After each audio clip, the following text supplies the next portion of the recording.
Random Wednesday on a random Wednesday.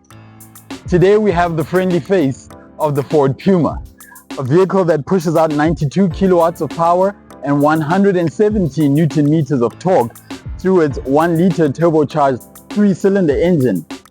This is a gorgeous little car. It uses a 7-speed automatic gearbox in this particular model we're going to be taking a look at today. By the way, this is the ST line that we're going to be looking at. It's good for a 0 to 100 time of 9.5 seconds, but we all know this car isn't about out-and-out performance. In fact, here, Ford literally deleted the EcoSport model. They also deleted the Ford Fiesta model. And almost putting the two of them together, we end up where we are right now. Absolutely gorgeous little vehicle, isn't it? If you take a look at it, we're sitting on some nice 18-inch wheels wrapped in Goodyear rubber. The front of the vehicle has got your park distance control sensors in the bumper. You've got these nice studded satin silver bits in the front grille. Now that grille is exclusive to the ST model itself. If it has a different grille, it's not the ST line. You've got these gorgeous headlights that really shine very bright, especially in the evening with their LED light feature that's sort of built into it. Coming down the side, you've got your ST line badge that lets you know what it is. Now this badge says nothing about performance. We know back in the day we used to have the Ford Focus ST, we had the Ford Fiesta ST, but this is the ST line, which is more of just a styling package than anything else. So you want to make sure that when you do purchase one of these and it says ST line, you don't think that you're going to be getting a barnstormer as you drive out of the showroom floor. But it looks absolutely gorgeous. Some nice gloss black finishes with the chrome strip on the side of the doors lining the side of the vehicle. The proportions are good. It's about 1.5 meters high, about 1.8 meters wide, and the wheelbase is just over 2.5 meters. Now that should give us some pretty good interior space when it comes to this vehicle. So really quite a gorgeous little machine here, something that we're going to enjoy taking a look at and taking for a drive a little later on. But let's first take a look at the rear of this car to see exactly how that looks. So now taking a look at the rear of the Ford Puma, let's start right from the top. You've got a color-coded shark fin aerial right at the top of your vehicle at the back, and that sits right in front of what is one of the biggest hatchback boot spoilers I've seen in a very long time. It makes you think that you're going to go on a world rally stage with this vehicle. It really is very purposeful, but you know, it's proportionate to the vehicle. It actually looks very good for what the car is. Coming down to it, again, some very distinctive LED rear tail lamps. They look absolutely gorgeous. And interestingly, anywhere where you have silver on this car, you've got the black that goes with it. In the bumper, you've got your fake exhaust pipes that we see coming out of a lot of vehicles that we see nowadays. You've got your park distance control sensors in the bumper too. But just talking about that black and silver, it's carried over not only from the stripes on the side, from the front bumper, but also to your rear bumper. And it comes all the way up to the Puma wording on the back of the Ford Puma. Then the only thing for me that would have really finished this exterior off is if that Ford badge was also in black. So at this point, we're going to start taking a look at what goes on inside this car.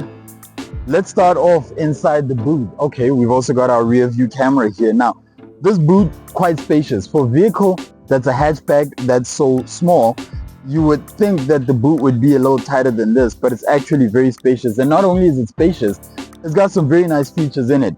You've obviously got your light in here. You've got your anchorage points, about 2, 4, 6 of them in here. You've got your top tether points for your ISOFIX child seats that can be mounted in this car. You've also got a 12-volt socket in the back, so whether you're carrying an electric cooler box or whatever it is, you can definitely throw it in here. But here's my favorite part of the boot of the Ford Puma. When you lift up the boot floor, you've got these stays that literally hold it in place. Interestingly, the depth of this boot now is actually enough for you to fit in a full golf bag. standing in the back of the car. What you have down here is really more of a wet base. So you go to the beach, you go swimming, whatever it is, you take off your swimsuits and you can just throw them in there and you don't get the carpet in your boot getting wet. So that's a really, really handy feature and something that you don't see in a lot of cars. But it's just a little something extra that Ford has added in to sort of sweeten this deal.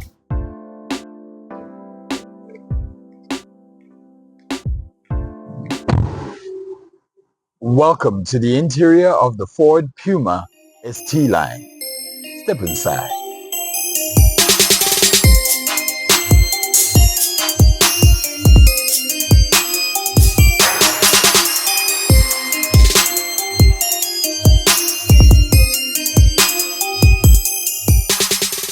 Driving impressions of the Ford Puma ST Line. Now, the Ford Puma ST Line is a vehicle that I like a lot because it's very, very unusual. I mean, driving around the streets of Math Town, you already get people sort of turning and looking at what it is because you just don't see one every single day. It's a very well-built car in how the interior feels. I was actually just thinking about it, that does this thing feel like an SUV or like hatchback? And truth be told, it depends on the height of your seat. Now, it's got seats that are adjustable manually, no electric seats over here, but you adjust them including your height, and that immediately alters your experience of how the car feels. You drop the seat all the way down and it feels like a proper hatchback. As soon as you kick the seat all the way up, then it feels like you're driving an SUV. So it's one of those cars that has a bit of a dual personality. It's up to you how you like it. It's got a very, very relaxing drive to it. Now, when I woke up this morning, I didn't know that at 12:51 I'll be having a massage. Yes, these are massaging seats, and it does so well. I've been driving with the seats giving me a back massage the whole day, literally. I'm going to be a very relaxed person when I come out of this car. But they feel good. They feel very comfortable, sort of perforated leather. They're not very stiff seats. They're nice and firm. The bolstering on them feels good too. And that just helps make this interior feel as refined and as comfortable as it does. The drive of the vehicle is, as I said earlier, it's quite relaxing. Remember, we're only working with a 3-cylinder engine. It's a 1-liter EcoBoost, but it really delivers the goods. When you put your foot down, it really gets something going. See, everything in this vehicle just feels right. The gear shifts are silky smooth, and as we'll show you, you actually got a mode selector switch that you hit, and when you change the mode, it changes the feel of the car. You drop it into sport mode and it sounds a bit throatier. It feels a bit more aggressive, and the gear changes also just feel that much slicker. So it goes a long way towards trying to fill in both roles. Remember, this vehicle is the definition of a crossover, because you've got that crossover of it being half an SUV, a small SUV, and half a hatchback, low hatchback. This being the marriage of both the EcoSport and the Fiesta. And I feel like Ford has really done a great job in marrying the two. It feels like it manages to feel like both vehicles at the same time. Sound system in here, Bang & Olufsen, you know B&O when you hear it. The quality of the sound is absolutely amazing. Nice rich tones, the higher pitched sounds really hit the mark. It's not the loudest. That's not what you're paying for when you get a B&O sound system. It's not about the volume. It's about the quality of the sound that you get. So when you do get into it, don't start thinking to yourself, "Oh, it's not as loud as." No, that's not what it's about. When you get into things like B&O, you must know that you're paying for quality and not just noise. And this sound system really does that very, very well. There's this faux carbon fiber on the dashboard That feels really nice to touch. It makes you want to touch it. Maybe it's just me. All these different things I see in car dashboard just make me want to touch them all the time. And then you've got this white stitching on the dashboard, on the plastic, that's supposed to resemble it being a leather dashboard, but it does it well enough. You've got some nice soft touch materials on it, including on the door and your armrest. It feels good. It does what it's supposed to do the right way. But one of my favorite things about this interior is your steering wheel itself. It's got a nice flat bottom steering wheel stitched with a perforated leather on the sides, clearly marked buttons for your cruise control, your sound system, your phone, all of these things. But what it does is it makes you want to keep your hands on the wheel. It feels that good. It's adjustable for height, and reach. So it's reach and rake adjustable, which is absolutely amazing. It just means that you can get into a comfortable driving position, whatever your height or your size, and because of that, it makes it that much more comfortable. The sound system uses an 8-inch infotainment screen. It's small, right? I mean, in its competition, you find much bigger screens than this.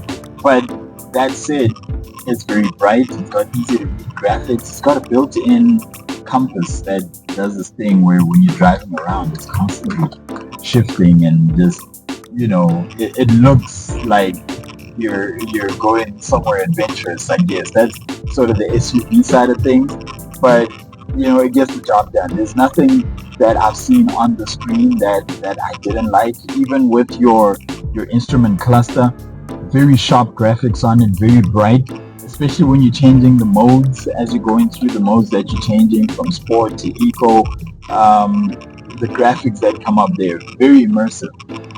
It really makes you feel a part of the driving experience. So overall, it's a really, really good interior. It's a really engaging drive. Like I said, the performance is adequate for what it is.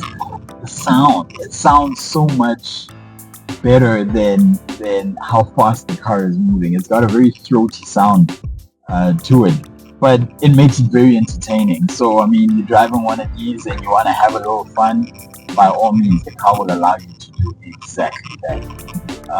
But yeah, no, I'm happy with it. Piano black on the interior is kept to a minimum, so you got very little issue with fingerprints and things like that. It looks like a very easy interior to keep clean. So yeah, one of those things that you don't really think about when you look at a car when it's new, but once you get to owning it, you have to think about things like that when it comes to the upkeep of the vehicle. So yeah, absolutely gorgeous. Now let's take a look at some quick specs.